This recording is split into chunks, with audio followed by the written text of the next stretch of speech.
Olá pessoal, eu me chamo Pedro Paulo, atualmente sou estudante de graduação do curso de Engenharia Elétrica na UFRN e venho aqui como um dos representantes do apoio pedagógico, que se trata de um projeto de caráter educacional vinculado ao nosso PET da Engenharia Elétrica. Bem, a nossa ideia aqui é trazer, através de aulas expositivas, alguns dos conteúdos que são ministrados nas disciplinas, inicialmente do ciclo básico do curso de Engenharia Elétrica, mas porventura, no futuro a gente pode estar trazendo eventualmente alguns dos conteúdos das disciplinas profissionalizantes. Nessa aula em particular, a gente vai trabalhar um dos conteúdos que eu acredito ser o mais importante, se não o mais importante, desse nosso ciclo básico, que são as equações diferenciais, certo? A gente vai estudar aqui um tipo de equação diferencial específica, que é a equação diferencial ordinária, que vai ser usada para a gente fazer a modelagem de sistemas lineares. Afinal, esse conteúdo é ministrado na disciplina de sinais e sistemas lineares, atualmente ofertada no terceiro período, certo? Então, alguns dos tópicos que a gente vai ver aqui é, claro, a definição de equação diferencial, certo? E o significado dessas suas subclassificações, ordinárias e lineares, certo? Além de iniciar a forma que a gente vai usar, a gente vai definir aqui formas matemáticas de se resolver essa equação diferencial. E a gente vai ver aqui o primeiro passo para a resolução da equação diferencial, que é encontrar a sua resposta de entrada nula. E a gente vai ver também qual o significado, tanto físico quanto matemático, dessa resposta de entrada nula para o nosso sistema, certo? Então, o nosso primeiro passo aqui é definir o que seria uma equação diferencial. Mas antes de fazer isso, eu quero trazer aqui para vocês um sistema elétrico, um circuito elétrico simples, circuito elétrico RC em série, que vai nos servir como uma motivação para a gente entender qual a importância das equações diferenciais na engenharia elétrica, não só na engenharia elétrica, né, mas nas engenharias em gerais, porque, como dito anteriormente, as equações diferenciais elas são predominantemente usadas para fazer modelos de sistemas, certo? E o que são modelos de sistemas? Bem, primeiro, para fazer um modelo, a gente tem que aplicar um procedimento de modelagem,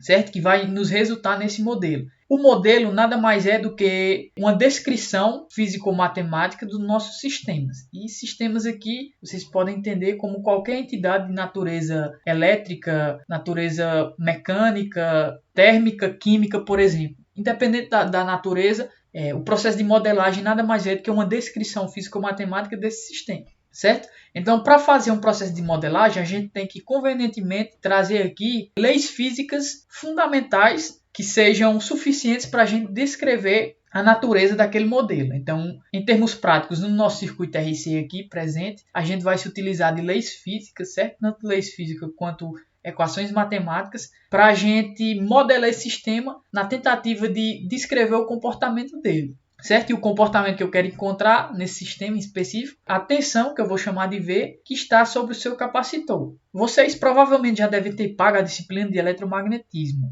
também conhecida como Física Básica 3, e por consequência já devem saber qual o comportamento desse sistema em termos de tensão e corrente, certo? Então vocês provavelmente devem saber qual a tensão que a gente vai encontrar sobre esse capacitor, e eu digo isso em termos de qual a expressão analítica dessa tensão. Mas é provável também que vocês, embora tenham visto lá naquele momento, na disciplina de eletromagnetismo, vocês tenham visto o comportamento, embora ele tenha sido mostrado para você, é possível também que ele não tenha sido demonstrado, ou seja, é bem provável e é normal isso acontecer, que a gente se depare com uma fórmula matemática e apenas aceite que aquela fórmula ela representa a tensão sobre esse capacitor. E nessa aula a gente vai ver aqui, nessa introdução das equações diferenciais, a gente vai ver como se chegar naquela fórmula, certo? Então a gente vai usar aqui leis físicas, como eu disse anteriormente, para tentar encontrar essa tensão. E se tratando de tensão, a primeira coisa que ocorre, pelo menos para mim, na hora de calcular uma tensão, é você usar uma lei bem conhecida da eletricidade básica, que é a lei de Kirchhoff das tensões, também conhecida como lei das malhas, cujo enunciado nos diz que a soma algébrica de todas as tensões presentes em uma malha fechada, ou seja, a soma algébrica de todas as tensões em um circuito, ela é igual a zero. Então, esse termo soma algébrica nos diz que, além de contabilizar cada tensão ali presente, a gente tem que considerar a polaridade de cada dessas tensões, certo? Porque, essencialmente, em um circuito elétrico, a gente tem a presença de dois elementos. Existem dois elementos possíveis, certo? Que a gente pode ter em um circuito elétrico. E são os elementos ativos e os elementos passivos. A distinção na questão da classificação ocorre quanto à sua operação no circuito. Então, os elementos ativos, vou começar por eles, são o que a gente chama de fontes. E essas fontes são responsáveis pelo fornecimento de energia para o nosso circuito. Então, nesse exemplo em particular, a gente pegou aqui uma fonte de tensão, certo? Que a gente chamou essa tensão de x de t. A gente vai trabalhar aqui deliberadamente com expressões, na verdade, com incógnitas, certo? Mas essas incógnitas, em geral, em teoria, a gente conhece o seu valor, certo? A gente vai trabalhar aqui com valores analíticos apenas para tentar extrair aqui um modelo que seja o mais genérico possível sobre esse sistema, certo? Então, esse elemento ativo, que essa fonte fornece uma tensão x de t. E o outro elemento é o que a gente chama de elemento passivo, que nada mais é do que elementos que consomem aquela energia que está sendo fornecida pelos nossos elementos ativos. Para esse circuito, a gente colocou aqui um resistor, que é um elemento passivo, e um capacitor, certo? Então, ambos são elementos passivos e ambos são elementos que vão consumir energia. Então, aplicando a lei de Kirchhoff, que é a lei das malhas, a gente vai ter aqui x de t, que é a tensão dessa fonte, menos a tensão do resistor, que é dada por R vezes I, é um produto da resistência pela corrente que passa por esse resistor, menos V, certo? Que é a tensão do capacitor, é o que a gente quer calcular, tudo isso é igual a zero. E o sinal aqui é um indicativo de que a gente está considerando a polaridade da tensão sobre esses elementos, certo? Então, nos elementos passivos, a tensão ela tem polaridade invertida justamente para representar o consumo de energia. Bem, a gente tem aqui um x de t, que é algo que a gente conhece teoricamente, certo? Embora a gente não tenha uma expressão analítica para ele, ou um valor fixo, a gente conhece. O R também a gente conhece, e o V é o que a gente quer encontrar. Então, esse I aqui é um termo indesejado para a gente, certo? Ele não é relevante para a gente não quer saber o comportamento da corrente desse circuito, a gente quer saber apenas o comportamento da tensão. Então, a gente tem que encontrar uma maneira de escrever esse I em termos de coisa que a gente conhece ou em termos de coisa que a gente deseja conhecer, para que a nossa equação fique mais uniforme possível. E para fazer isso, a gente vai se aproveitar da arquitetura em série do nosso circuito, porque a gente sabe que em um circuito em série, a corrente que passa em todos os elementos é a mesma, certo? E a gente também sabe que existe uma relação entre a corrente do capacitor e a tensão que está sobre ele, onde essa relação ela é dada pelo produto da capacitância, pela variação temporal dessa tensão. Então, unindo essas duas características, unindo essas duas propriedades da corrente ser a mesma e a gente ter uma definição para a corrente do capacitor, a gente pode reescrever essa equação da seguinte forma: x de t menos R vezes I, só que I é igual a I de C, que é a corrente do capacitor. Então, é C dV dt, certo? Que é a corrente do capacitor, menos V, tudo isso igual a zero. Eu vou reescrever essa equação, deixando de um lado da igualdade apenas os termos que têm V. Então, a gente fica com RC dV dt mais o V é igual a x de t, que é a nossa tensão de entrada, certo? Eu vou reescrever essa equação diferencial multiplicando ambos os lados por 1 sobre RC. Então, essa equação vai ficar dV dt mais 1 sobre RC vezes V, isso é igual a 1 sobre RC vezes nosso x de t, certo? E é justamente essa equação aqui que a gente acabou de encontrar que vai ser o nosso modelo para esse circuito. Por quê? Porque ele relaciona a nossa tensão e a sua derivada, e portanto a gente pode concluir que a tensão, nesse caso, ela vai ser dependente do tempo, certo? Ela vai ser variável, já que ela é uma função. Essa tensão ela está relacionada com a nossa tensão de entrada e com as propriedades do resistor e do capacitor que a gente conhece. E é justamente essa definição aqui, é justamente essa formulação matemática que nos define o que é uma equação diferencial, certo? Então, se a gente for aqui numa definição mais genérica, a gente vê que a equação diferencial nada mais é do que uma relação entre funções. Uma função y de t, que eu vou chamar de sinal de saída, com uma função x de t, que eu vou chamar de sinal de entrada. E essa relação ela é dada também com a presença das derivadas dessas funções. Então, a gente tem as derivadas tanto do nosso sinal de saída quanto do nosso sinal de entrada, certo? Além disso, essa relação entre as funções e suas derivadas é dada mediante a presença de constantes, certo? De coeficientes, que para o caso da nossa função de entrada, a gente vai chamar esses coeficientes de b, sendo bn o coeficiente da função, bn menos o coeficiente da derivada de ordem 1, até o bn menos n, que é o coeficiente da derivada de ordem m do nosso sinal de entrada, certo? E o mesmo, que é m, a maior ordem da derivada associada ao nosso sinal de entrada, certo? Analogamente vai acontecer para o nosso sinal de saída. A gente vai ter a derivada de ordem 1 até a derivada de ordem n. certo? E uma coisa que é válido ressaltar aqui é que esses coeficientes que a gente está vendo aqui dessas equações diferenciais, eles vão ser sempre constantes, certo? Porque na modelagem aqui do nosso sistema, a gente viu que esses coeficientes vão depender diretamente dos elementos que constituem esse sistema. E em geral a gente tem que a resistência ela é sempre constante e um valor real, certo? A mesma coisa para a capacitância. Então, a gente está estudando aqui, para ser o mais específico possível, a gente está estudando equações diferenciais ordinárias lineares com coeficientes constantes, certo? Então, é válido dizer que esses coeficientes eles vão ser sempre constantes e reais, ok? Bom, a gente disse aqui que vamos ter a presença de derivadas de ordem n. Pode ser que a gente tenha a presença de derivada de ordem n relativo ao nosso sinal de saída, certo? Onde n é qualquer valor inteiro. E a gente tem derivadas de ordem m, onde m é a ordem da maior derivada associada à nossa função de entrada, certo? E é importante a gente estabelecer uma condição aqui de que n, ou seja, a ordem da maior derivada associada ao nosso sinal de saída é maior ou igual do que a ordem associada à maior derivada do nosso sinal de entrada, certo? Isso é importante para garantir o que a gente chama de estabilidade do sistema. Eu não vou aqui entrar em questões teóricas do que seria essa estabilidade ou por que ela é importante, pois para fazer esse estudo a gente precisa de um fundamento matemático necessário, que é o conteúdo de transformada de Fourier. E na matéria de sinais de sistemas lineares, a gente vê transformada de Fourier após equações diferenciais. Então a gente não tem aqui a fundamentação matemática necessária para fazer um estudo adequado sobre estabilidade, certo? Mas eu só quero que vocês saibam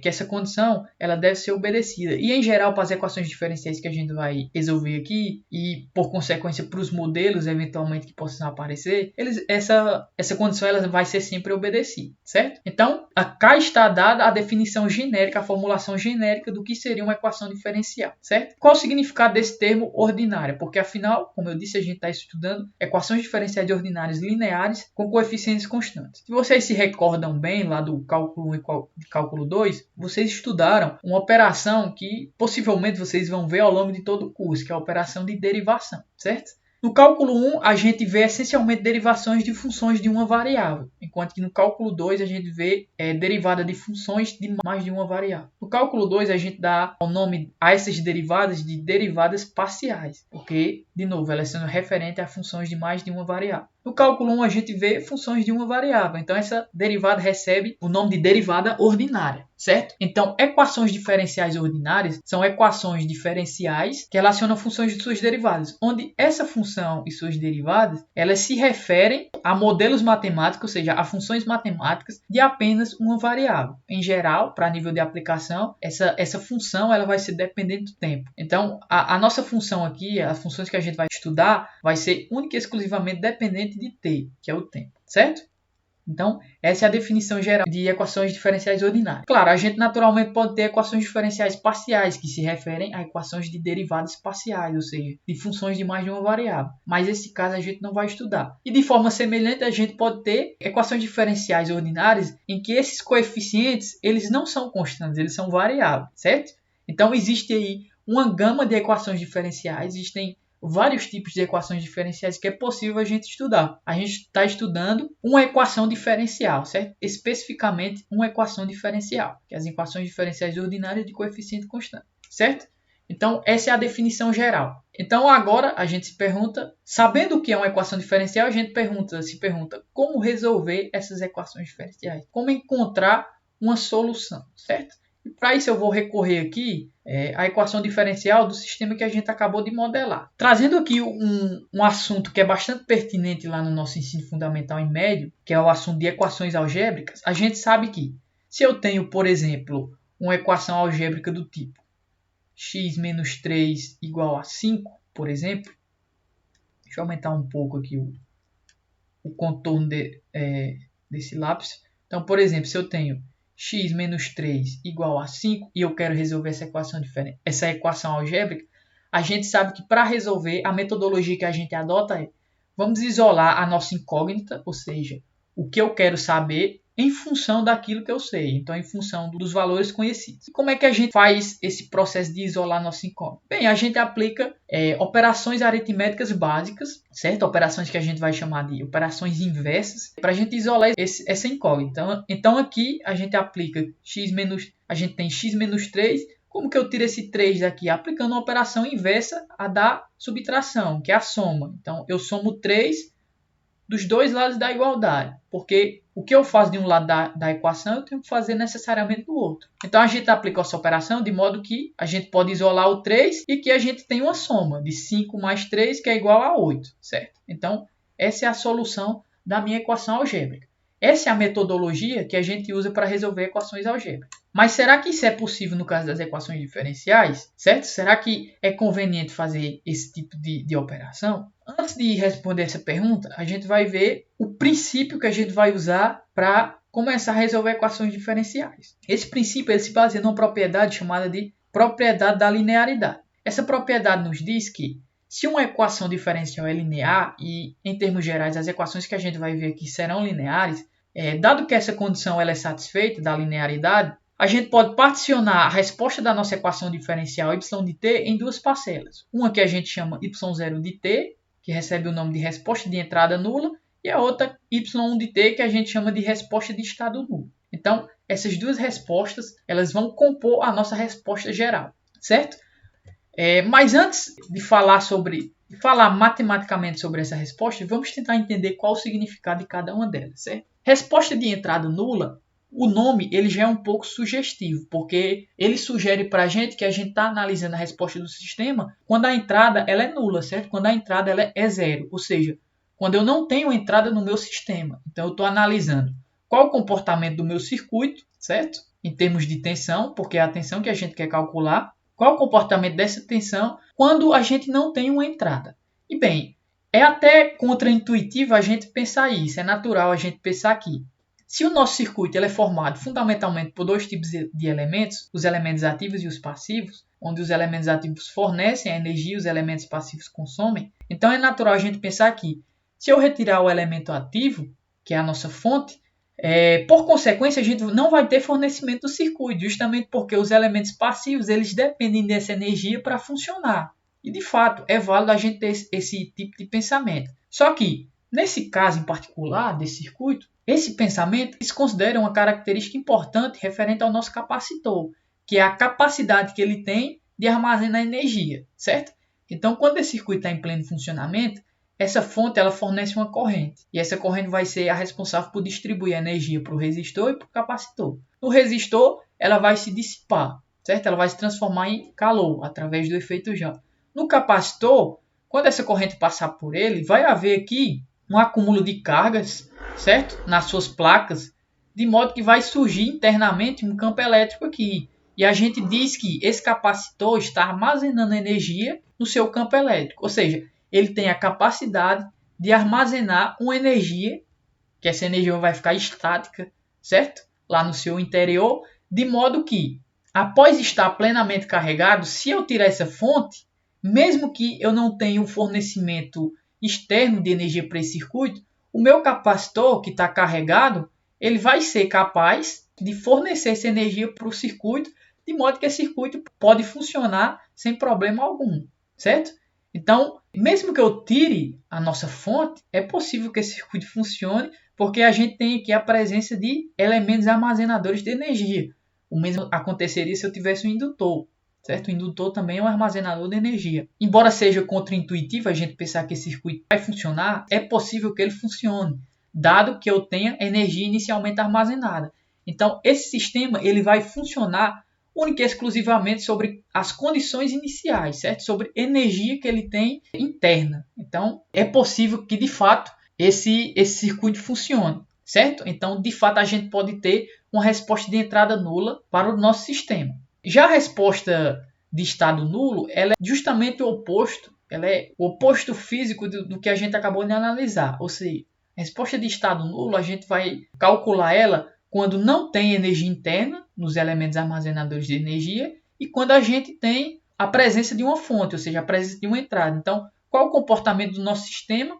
Se ele inicialmente está descarregado, totalmente descarregado, mas eu estou impondo para ele energia externa, certo? Então, essas são as motivações que a gente vai usar para encontrar a resposta de entrada nula e de estado nulo, certo? E esse é o significado físico de cada um.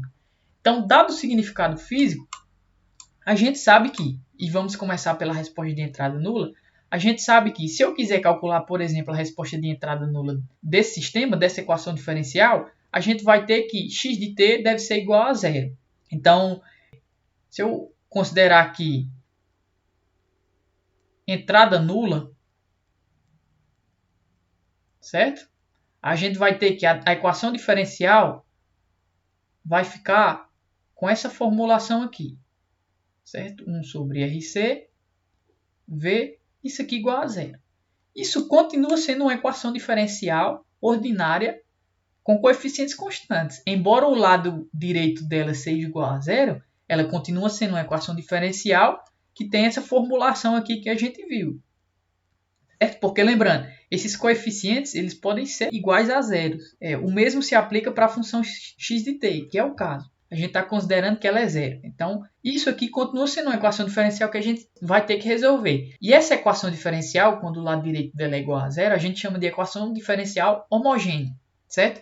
Então, o primeiro passo para a gente calcular a nossa resposta de entrada nula é a gente resolver a equação diferencial homogênea associada a essa equação diferencial geral do nosso sistema, certo? Então, aqui a gente tem a nossa equação diferencial homogênea. E como eu falei antes, a gente vai tentar adotar aqui a mesma postura que a gente adota para as equações algébricas, que é tentar isolar de um lado todos os termos que a gente quer e tentar isolar do outro lado os termos que a gente conhece. Será que é possível a gente fazer isso? Bom, vamos tentar. E antes de tentar, eu quero dizer que para isso ser possível, nesse caso, já adiantando que é possível, a gente vai trabalhar com esse dt e esse dv como eles não vão ser mais, na verdade eles vão ser parte de uma operação de derivação, certo? Mas a gente vai trabalhar como se eu pudesse operar individualmente com cada um deles. E a gente vai entender isso melhor agora. A primeira coisa que eu vou fazer é isolar dv dt de um lado e passar todos esses termos para o outro lado. Então ficaremos com menos 1 sobre RC vezes V, certo? Bom, aí vem o significado que eu acabei de falar. Eu posso operar individualmente com esse dv e dt, de modo que, se eu multiplicar ambos os lados por dt, a gente vai ter dv é igual a menos 1 sobre RC vezes V dt, certo? Então, eu tenho aqui um termo que depende de V, que é o que eu quero encontrar. Mas eu tenho também um V desse lado, então eu vou jogar esse V para o outro lado da equação. Então, eu vou multiplicar ambos os lados por 1 sobre V. De modo que a gente vai ter dv sobre V, deixa eu escrever isso aqui mais legível, dv sobre V vai ser igual a menos 1 sobre RC dt, certo? Então, a gente acabou de fazer o que eu estabeleci no início, que é isolar de um lado todos os termos que tem V e do outro lado os termos que a gente conhece, certo? De modo que, como é que a gente agora encontra uma fórmula analítica para V? Bem, a gente tem que aplicar uma operação que eu chamei no contexto das equações algébricas de operação inversa, certo? E qual é a operação inversa nesse caso? Bom, uma operação que a gente pode aplicar aqui é a integração, certo? Que nos permite calcular a integral dessas duas funções. Então, para o primeiro caso, a gente vai ter o seguinte. Quem é a integral de dv sobre v? É o ln do módulo de v, certo? Menos 1 sobre RC é constante, posso tirar a integral e fica menos 1 sobre RC vezes a integral de dt, que é t. Então, a gente tem menos 1 sobre RC vezes t, mais a constante de integração, certo? Só que a gente não tem ainda o nosso V isolado. Então, eu tenho que aplicar uma segunda operação inversa para isolar o nosso V, certo? E nesse caso, qual a operação inversa adequada? É a exponencial, de modo que eu vou ter exponencial de ln do módulo de V é igual a exponencial de menos 1 sobre RC vezes T mais C. Lembrando que isso aqui é todo o expoente da nossa exponencial, certo? Então, a exponencial do logaritmo vai ser módulo de V, vai ser o próprio argumento, é igual. Se eu tenho a exponencial de uma soma, eu posso separar no produto de duas exponenciais. Então, menos 1 sobre RCT vezes a exponencial de C. Certo? C aqui para a gente é uma constante real. Eu vou até sinalizar aqui, C pertence aos reais. Se C é uma constante real, exponencial de C também vai ser uma constante, mas isso aqui a gente vai chamar de K, certo? Mas K, ela vai ser uma constante maior do que zero, porque independente do expoente que a gente tenha, seja ele qualquer valor, positivo ou negativo, a exponencial ela vai ser sempre positiva, certo? Então a gente vai ter o seguinte, módulo de V é igual a exponencial de menos 1 sobre RCT, desculpa, eu vou escrever com o K aqui na frente, exponencial de menos 1 sobre RC vezes T, certo? Com K maior do que zero. Mas quem é o módulo de V? V é igual a mais ou menos, porque essa é a definição do módulo, certo? K exponencial de menos 1 sobre RC vezes T, de novo, com K maior do que zero, certo? Bom, a gente tem aqui tanto uma parcela positiva quanto uma negativa. E aqui a gente tem um produto, certo? De uma constante vezes um exponencial. No produto, a gente sabe que o produto ele é comutativo. Então, se eu multiplicar menos 3 vezes 5, isso é igual a menos 15, por exemplo, que é o mesmo de multiplicar menos 5 vezes 3, certo? Ou seja, independente a quem eu atribuo o sinal, a multiplicação ela é a mesma. Portanto, eu posso atribuir esses sinais ao nosso K, de modo que eu vou ter V é igual a K exponencial de menos 1 sobre RC vezes T, onde agora K ele pertence aos reais, porque eu estou atribuindo a ele a condição de ser negativo, bem como a condição de ser positivo, certo? Tanto negativo quanto positivo. Então, a gente encontrou aqui uma fórmula analítica que nos dá a resposta que a gente queria encontrar, que é a tensão V em função de uma constante vezes um exponencial e os parâmetros que a gente já conhece, que é a resistência e a capacitância. E o procedimento que a gente usou aqui é aquele que eu defini antes, nada mais é do que isolar de um lado tudo que a gente está procurando em função do que a gente conhece, certo? Mas infelizmente nem sempre é possível fazer isso. Em geral, para equações com ordens maiores do que 1, e aqui a gente analisou uma equação de ordem 1, porque se a gente voltar aqui para o início, a nossa equação diferencial ela é de ordem 1 e ela é específica para um determinado sistema, a gente consegue aplicar esse método, certo? Inclusive esse método é conhecido como método de separação de variáveis ou método das variáveis separáveis, certo? Então, só é conveniente usar esse método quando for possível fazer essa separação, mas nem sempre isso é possível. Então, dado que nem sempre é possível fazer essa separação de variáveis, a gente tem que analisar uma alternativa paralela para se encontrar a mesma resposta para a equação diferencial, só que se utilizando agora de outro método. E bem, esse outro método a gente vai trabalhar ele em outra aula. Nessa aula a gente fica por aqui, então estudem um pouco sobre o método de separação de variáveis e resolva algumas equações diferenciais com ele. No geral, vocês não vão utilizar tanto esse método de separação de variáveis para quem paga sinais sistemas lineares especificamente. Vocês vão usar mais um método que a gente vai ver na próxima aula. Eu apenas coloquei esse método aqui como uma forma de tentar acrescentar no aprendizado geral das equações diferenciais, já que, de modo geral, na matemática, ele é um método bastante usado, certo? Então, tentem praticar um pouco, caso ajude, reveja as aulas, o exemplo que eu citei. E na próxima aula a gente continua, ela vai ser uma continuação dessa, a próxima, e onde a gente vai ver outro método que aí sim vocês vão utilizar predominantemente esse método na resolução de questões, provas que vocês eventualmente venham a fazer, as atividades avaliativas, enfim. Esse método ele vai ser predominantemente usado, certo? Então, por hoje a gente fica por aqui e um bom estudo para vocês.